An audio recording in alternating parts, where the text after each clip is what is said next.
എല്ലാവർക്കും സ്വാഗതം. ഈ റിവ്യൂ ഇഷ്ടപ്പെടുവാണെങ്കിൽ ഒന്ന് ലൈക്ക് ചെയ്തും സബ്സ്ക്രൈബ് ചെയ്തും സപ്പോർട്ട് ചെയ്യണേ. അപ്പോൾ ഗ്രേസിയമ്മയും മാമച്ചായനും എല്ലാവരും കൂടി മീരയുടെയൊക്കെ കൂടി ഇരുന്ന് അവർ വൈകിട്ട് ഫുഡ് കഴിച്ചുകൊണ്ടിരിക്കുവാണ്. അന്നേരം മീരയുടെ കാര്യങ്ങളൊക്കെ ചോദിക്കുന്നുണ്ട്. എങ്ങനെയാണ് മീരയും അച്ഛനും തമ്മിലുള്ള പിണക്കം മാറിയത് എന്നൊക്കെ ചോദിക്കുമ്പം ജോബിച്ചൻ പറയുന്നുണ്ട്, അത് ഇവൾ കൊച്ചുണ്ടായി കിടന്ന സമയത്താണ്. അവിടെ വന്ന് ഇവളെ കണ്ടിട്ട് ഒന്ന് ചോദിച്ചു, നിനക്ക് സുഖമാണോടി എന്ന്. അതിനകത്ത് കുറച്ച് പുച്ഛവും ഉണ്ടായിരുന്നു. കാരണം ഇവൾ അങ്ങേര് ഉദ്ദേശിച്ച സ്ഥാനത്തൊന്നും എത്തിയില്ല, അതിൻ്റെയാണ് എന്ന് പറയുവാണ്.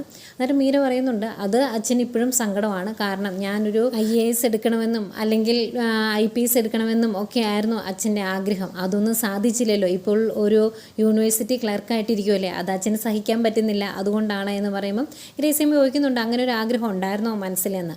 അന്നേരം മീര പറയുവാണ്, ജോബിച്ചിനെ കാണുന്നത് വരെ അങ്ങനെയുള്ള ആഗ്രഹങ്ങളൊക്കെ ഉണ്ടായിരുന്നു. പിന്നെ കണ്ടു കഴിഞ്ഞപ്പം എങ്ങനെയെങ്കിലും നന്നായിട്ട് ജീവിക്കണം എന്നുള്ളൊരു രീതി മാത്രമായിട്ട് പോയി. ഏതായാലും കിട്ടിയ ജീവിതം സമാധാനവും സന്തോഷമുള്ളതാണ്. അതിൻ്റെ അകത്ത് ഒരുപാട് സന്തോഷമുണ്ടെന്നും പറയുന്നുണ്ട് കേട്ടോ മീര.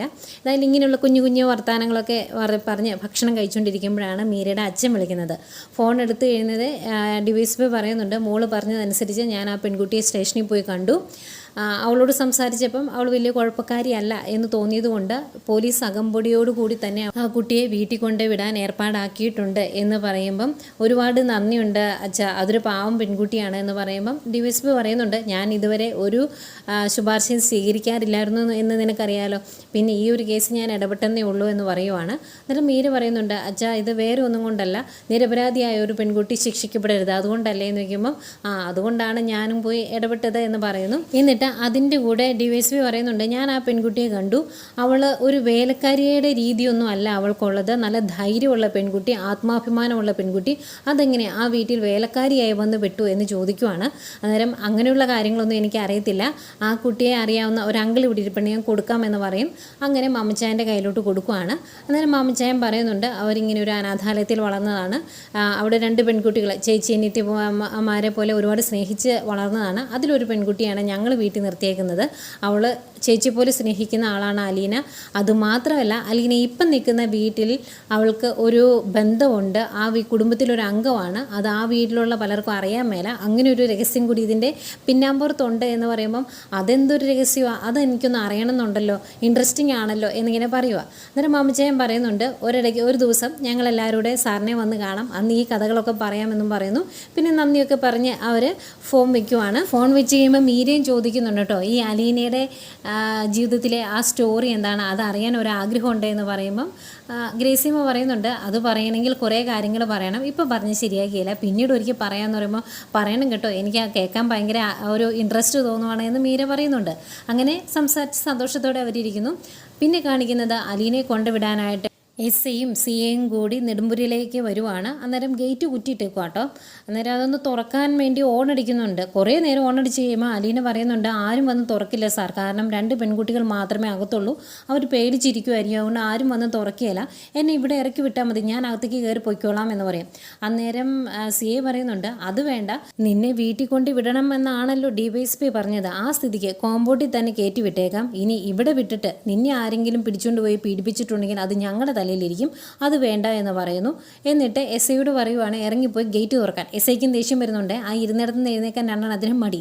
ഏതായാലും SI ഇറങ്ങിപ്പോയി തല്ലി തുറക്കുന്നുണ്ട് ഗേറ്റ്. അത് കഴിഞ്ഞ് വണ്ടി അകത്തേക്ക് കയറി വരിക. ഈ സമയമെല്ലാം പേടിച്ച് വിറച്ചിരിക്കുമായിരുന്നു കേട്ടോ കൃഷ്ണമോള്, കാരണം കുറേ കമ്പും കോലും ഒക്കെ ആ മുറ്റത്തോടെ കിടപ്പുണ്ട്, ആൾക്കാരെല്ലാം പുറത്ത് വന്ന് ബഹളം വെച്ച് വലിച്ചെറിഞ്ഞതാണ്, അതെല്ലാം കണ്ട് പേടിച്ച് വിറച്ചിരിക്കുവാണ് കൃഷ്ണമോള്. അപ്പം പുറത്ത് വണ്ടിയുടെ ഈ ശബ്ദവും വെളിച്ചമൊക്കെ കാണുന്നെങ്കിൽ പേടിച്ച് വന്ന് ഇങ്ങനെ ജനലിക്കടെ പുറത്തേക്ക് നോക്കുന്നുണ്ട് കേട്ടോ കൃഷ്ണമോള്. ഈ സമയം വണ്ടിയിൽ നിന്ന് ഇറങ്ങുന്ന CAയും SI ഇങ്ങനെ പരസ്പരം നോക്കിയിട്ട് ചോദിക്കുക, ഇതെന്താണോ ഈ കിടക്കുന്നതൊക്കെ, ഇവിടെ എന്തെങ്കിലും പ്രശ്നം ഉണ്ടായോ എന്നിങ്ങനെ പരസ്പരം പറയുക. എന്നിട്ട് CA തന്നെ പറയുന്നുണ്ട്, ബലാസംഗവീരൻ്റെ വീടല്ലേ, നാട്ടുകാർ കൊടുത്ത സംഭാവനയായിരിക്കുമെന്ന്. അതൊരു വെച്ചൊരു ചെറിയൊരു ചിരി SIക്ക്. പുച്ഛമാണല്ലോ അവന്മാരുടെ മെയിൻ ഒരു രീതി, പോലീസുകാരല്ലേ. ഏതായാലും അലീനയോട് വണ്ടിയിൽ നിന്ന് ഇറങ്ങാൻ പറയുന്നു. അത് കഴിഞ്ഞ് കയറി പൊയ്ക്കോളാൻ പറയുക. അന്നേരം അലീന പറയും, നിങ്ങൾ പോയിട്ട് ഞാൻ കയറി പൊക്കോളാം, കാരണം എനിക്ക് ഗേറ്റ് അടയ്ക്കണമെന്ന്. അന്നേരം സി എ പറയുന്നുണ്ട് അതിൻ്റെ ആവശ്യമില്ല, നീ അകത്ത് കയറിപ്പോയി വാതിലടയ്ക്ക്, ഗേറ്റൊക്കെ ഞങ്ങൾ അടച്ചോളാം എന്ന്. ഏതായാലും അത്രയൊരു കെയർ കാണിച്ചു, എന്തെങ്കിലും ആവട്ടെ. അലീൻ്റെ നേരെ അകത്തേക്ക് കയറിപ്പോകുന്ന വാതിലടയ്ക്കുന്നു. അത് കഴിഞ്ഞ് പോലീസ് ജീപ്പ് എടുത്തുകൊണ്ട് അവർ പോവുകയും ചെയ്യുന്നുണ്ട്. ഏതായാലും അലീന അകത്തേക്ക് വന്നു കഴിയുമ്പോഴേക്കും കുറേ നേരം ഇങ്ങനെ അന്തം വിട്ട് നോക്കി കേട്ടോ കൃഷ്ണമോൾ. അത് കഴിഞ്ഞ് ഓടി വന്ന് കെട്ടിപ്പിടിക്കുന്നുണ്ട്. അത് കഴിഞ്ഞ് ചോദിക്കും അലീനയോട്, ചേച്ചി എന്താ അവിടെ തന്നെ ഇരുന്നേ, എന്തെങ്കിലും പ്രശ്നം ഉണ്ടായിരുന്നോ, ചേച്ചീനെ അവർ ഉപദ്രവിച്ചോ എന്നൊക്കെ ചോദിക്കുവാണ്. അന്നേരം ഉപദ്രവിച്ചൊന്നും ഇല്ല എന്ന് പറയും. പിന്നെ എന്തിനാ ഇത്രയും നേരം അവിടെ പിടിച്ചിരുത്തിയത് എന്ന് ചോദിക്കുമ്പം അലീന പറയുന്നുണ്ട് അവർക്ക് കുറേ ചോദ്യങ്ങളൊക്കെ ചോദിക്കണമായിരുന്നു.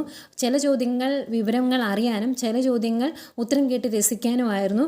കുത്തി കുത്തി ചോദിച്ചുകൊണ്ടിരുന്നു, ഒരുപാട് അവിടെ ഇട്ട് കഷ്ടപ്പെടുത്തി എന്നെ എന്നൊക്കെ ഇങ്ങനെ പറയുമ്പോഴേക്കും ഭയങ്കര സങ്കടം വരുന്നുണ്ട് കൃഷ്ണമോൾക്ക്. അത് കഴിഞ്ഞ് ഒരു ഓഫീസർ വന്നു. അതിനുശേഷമാണ് എന്നെ അവിടുന്ന് വിട്ടത്. അദ്ദേഹം അവിടെയുള്ള SIയും CEO ഒക്കെ ആവശ്യമില്ലാതെ എന്നെ പിടിച്ചു വെച്ചതിന് വഴക്ക് പറയുകയോ ഒക്കെ ചെയ്തു എന്നൊക്കെ പറയും. അത് കഴിഞ്ഞ് കൃഷ്ണമോൾ ചോദിക്കും, ഇതെന്താ ചേച്ചി ഒറ്റ ദിവസം കൊണ്ട് ക്ഷീണിച്ചു പോയേ, ഭക്ഷണമൊന്നും കഴിച്ചില്ലേ, അവരൊന്നും വാങ്ങിച്ചു തന്നില്ലേ എന്നൊക്കെ ചോദിക്കുക. അന്നേരം അലീന പറയും, ഇല്ല അങ്ങനെയുള്ള കാരുണ്യമൊന്നും അവിടുന്ന് കിട്ടിയില്ല എന്ന്.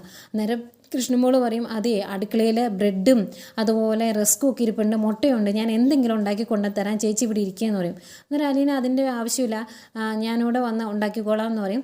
വേണ്ട, ഇവിടെ സമാധാനപരമായിട്ട് ഇരിക്കുക, ഞാൻ ഉണ്ടാക്കിക്കൊണ്ട് തരാം, എനിക്കറിയാമല്ലോ അതൊക്കെ ഉണ്ടാക്കാനെന്ന് പറഞ്ഞ് ഭയങ്കര സന്തോഷത്തോടെ കൃഷ്ണമോൾ അകത്തേക്ക് പോകുന്നുണ്ട്. കാരണം ആരുമില്ലാതെ പേടിച്ച് പറിച്ചിരുന്നപ്പോൾ ഒരു തുണിയായിട്ട് അലീന അങ്ങ് വന്നതാണല്ലോ.